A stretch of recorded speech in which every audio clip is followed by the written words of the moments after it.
Hello lovelies, welcome to Narc Free Formula. My name's Freedom. Thank you for joining me. Today's episode we're talking about financial abuse and the narcissist / psychopath, sociopath. From now on in we're just going to refer to them as narc or narcissist. But before I start, can I just remind you, if you like my video, please remember to give me the thumbs up, subscribe to the channel, hit the bell notification so you don't miss any upcoming episodes, and if you've got anything to say, leave it in the comments. Alright, let's get down to it, lovelies. I've got some notes down here, so if I'm looking down, that's what I'm doing. So before I start, just quickly, narcissists can be overt and covert in their financial abuse. And what that means is you may or may not realise what's going on. They may be very obvious about it, so they might be the kind of person who, for example, puts you on a, gives you a small amount of money to live on each week. It's not enough amount of money, and then they, continually put you down for not being able to live with that amount of money. That's kind of really overt narcissistic behaviour.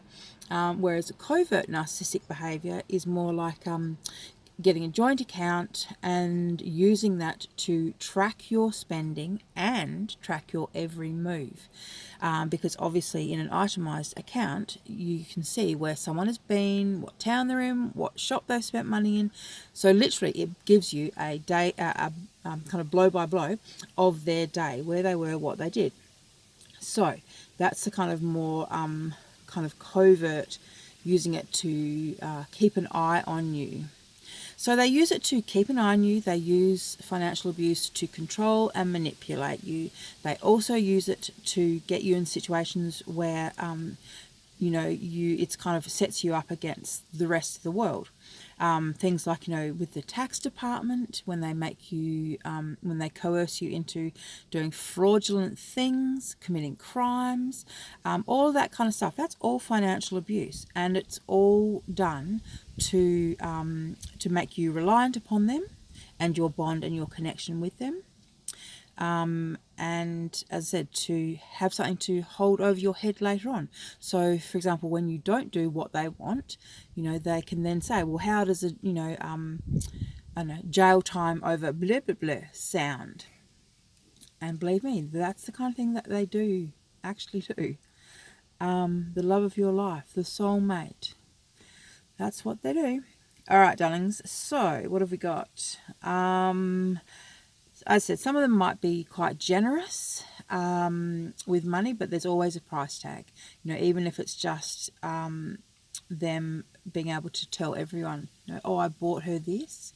Look at the necklace I bought her. Isn't it beautiful? And everyone else is sitting around going, oh, I wish my boyfriend or husband would buy me jewellery like that.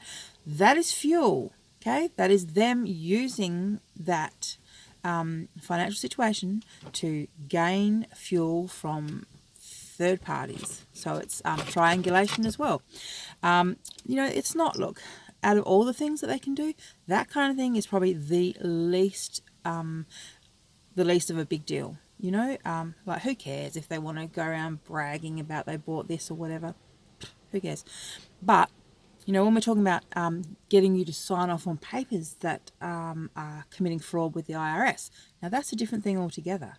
And this is the kind of thing that that they do actually do. And you need to take a stand. You can't just keep turning a blind eye with these things, because some women end up in jail because of their fraudulent partners. All right, so they may refuse to pay child support or child maintenance. This is a common one, especially with us that are separated from our nexus. And obviously, that's financial abuse in itself.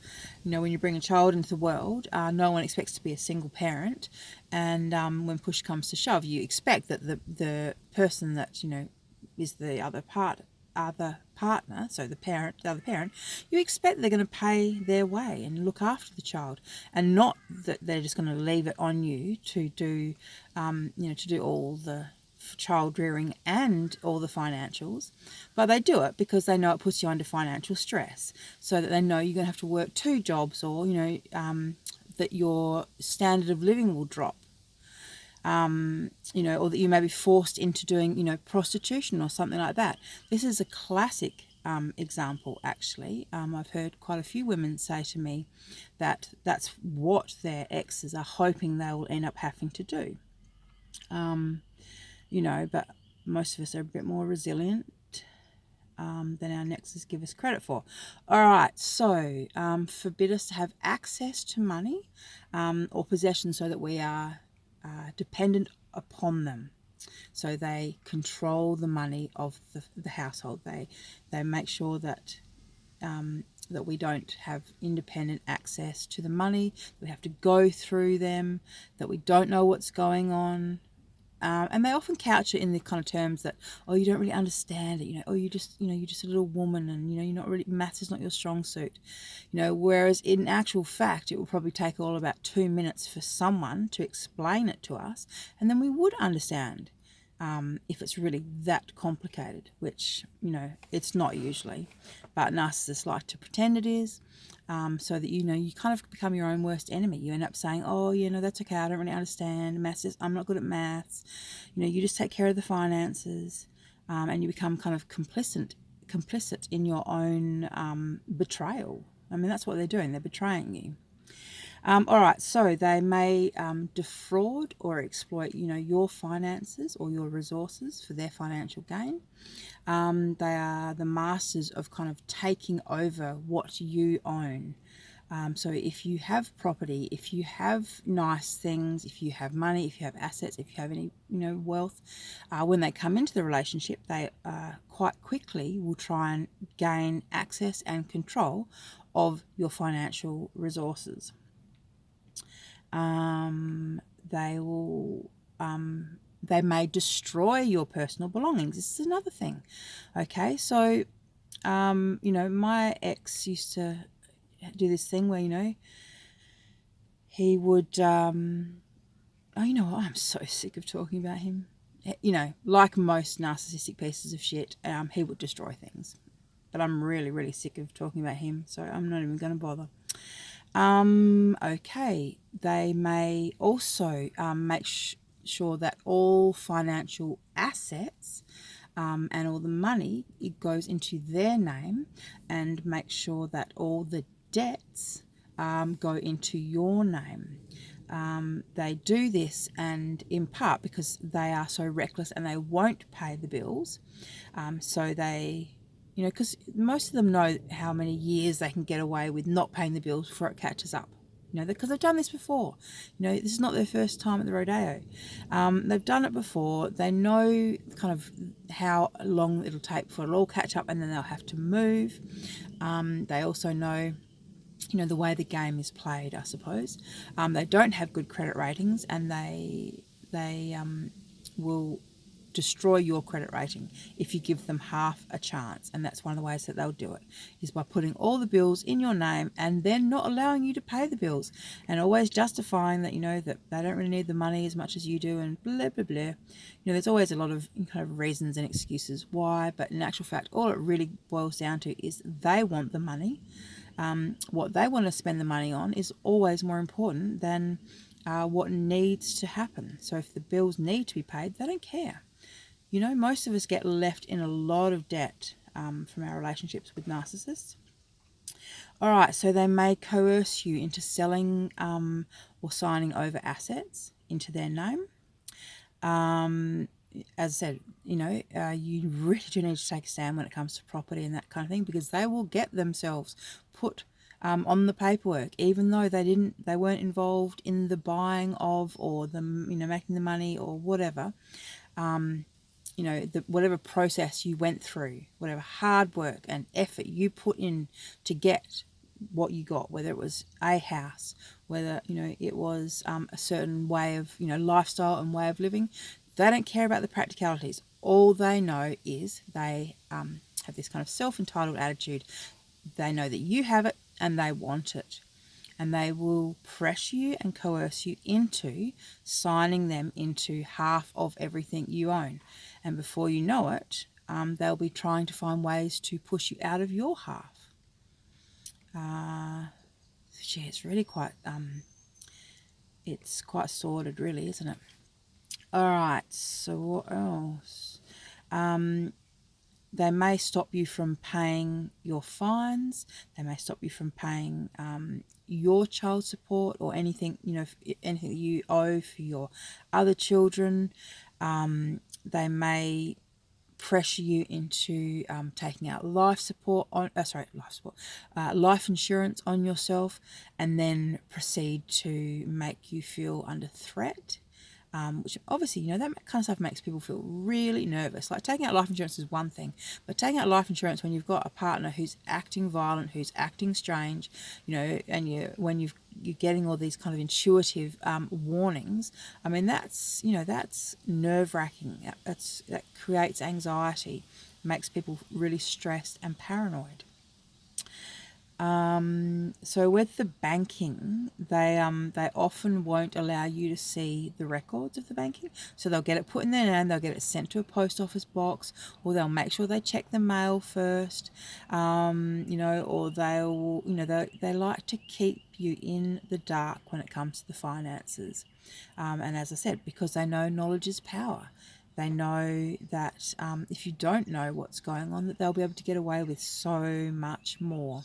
I mean, for example, I just think about all the money that gets spent, on the black market. So, for example, on drugs, illegal gambling, on sex workers, in the strip clubs. If you knew where your hard-earned money was actually going, each week or month, that would probably make your head explode. But because you're not keeping an eye on things, you're allowing them to live a lifestyle that you probably wouldn't agree upon if you knew what was actually going on. I mean, some of you might be fine with it, but I'm sure the vast majority of you wouldn't be okay with it. Okay, so they often not often, some of them will take control of the money, as in they'll get you to hand over your money, your paycheck, your income, and they will do it, as I said, they will do it in this kind of I'm looking after the money, it's okay, don't you worry yourself about it kind of manner, but it's actually just about control. So the bills and credit cards will be in your name. And they will not pay the bills, and often not the credit card, and leave you with bad credit rating. They may max out the credit cards without your knowledge, and they'll blame a third party for any spending or any wrongdoing if you ever actually catch them, which goes, is all part of the gaslighting and crazy making that goes with them. They don't pay their taxes. They often falsify tax records and then expect you to sign off on dodgy paperwork and back them, which makes you complicit, in the eyes of the law.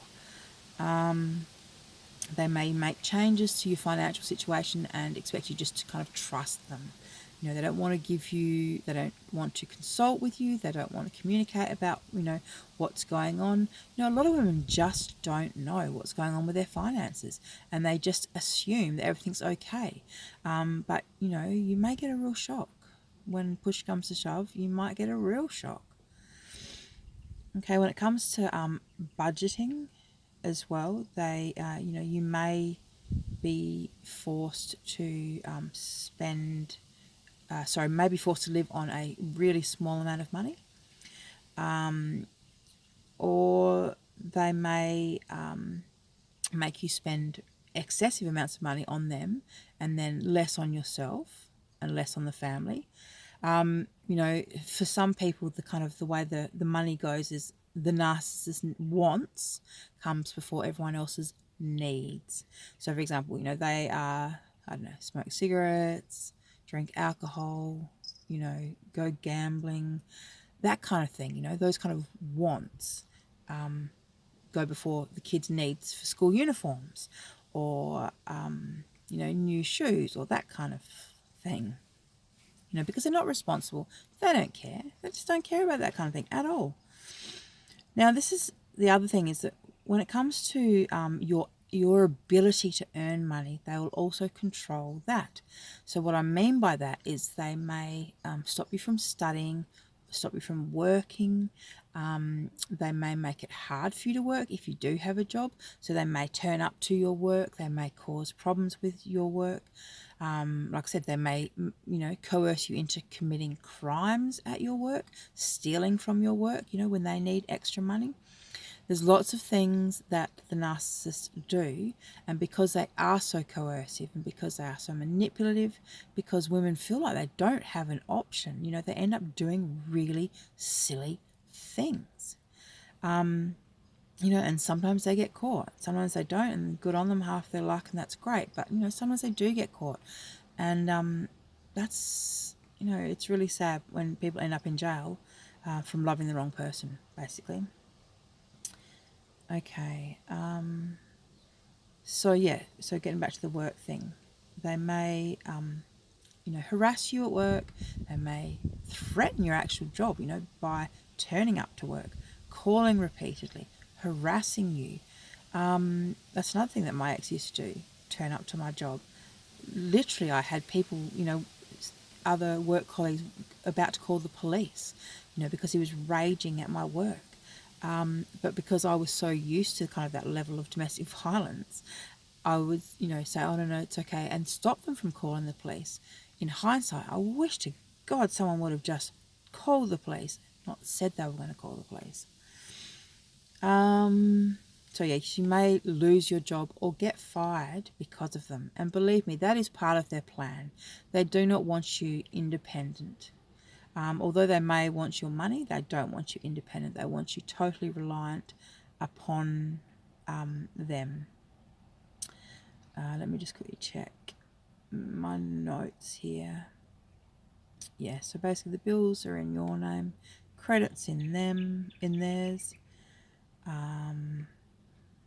They're always keeping control of the money. So watch out, as I said, for fraud, anything like that, because if your name, if you're legally married to them, you may be tied in with any of their crimes. So you need to protect yourself from that level of financial abuse. But you also need to protect yourself just from the everyday stuff as well. We all need a certain amount of money to live on. And the narcissist's wants do not come and should not come before your actual needs. Yours and the children's needs. Also, just quickly, obviously be careful, when they are doing things like trying to take out life insurance policies on you. Remember, there's always a bigger picture when it comes to narcissists. There's always something going on that you do not know about. And that's, a huge red flag. Yeah, that's a huge red flag, that one. All right, lovelies. As I said, there's lots of ways they use the finance to control, and it's not always overt. Is that right? Yeah, it's not always overt. Sometimes it is covert, and it takes, it can take a while to figure out what they're actually up to. But you need to pay attention when it comes to the finances, because there can be, long-lasting repercussions. You may lose everything that you worked really hard to gain, and worse than that, you may get into debt. Your reputation may be ruined. You may end up in jail. I mean, these are some serious ramifications. So it's not, it's not one of those areas that you want to kind of just turn a blind eye to, hoping it's going to go away. Because it's not going to go away. All right, lovelies. Thank you for watching.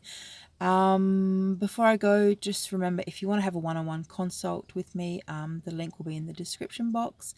And also, my Narc-free challenge is going to be launched later on this month. Probably next week, actually. I haven't got a launch date yet. I'm just finishing off the final little, little bits and pieces, prettying it up. But it is coming, because there are a lot of people, I think, who could really benefit from the Narc-free challenge. It's taken me a while to kind of put it together, and I'm really excited to share it with you guys and spend some more time with you. All right, lovelies, thank you for watching, and I'll talk to you not tomorrow but the day after.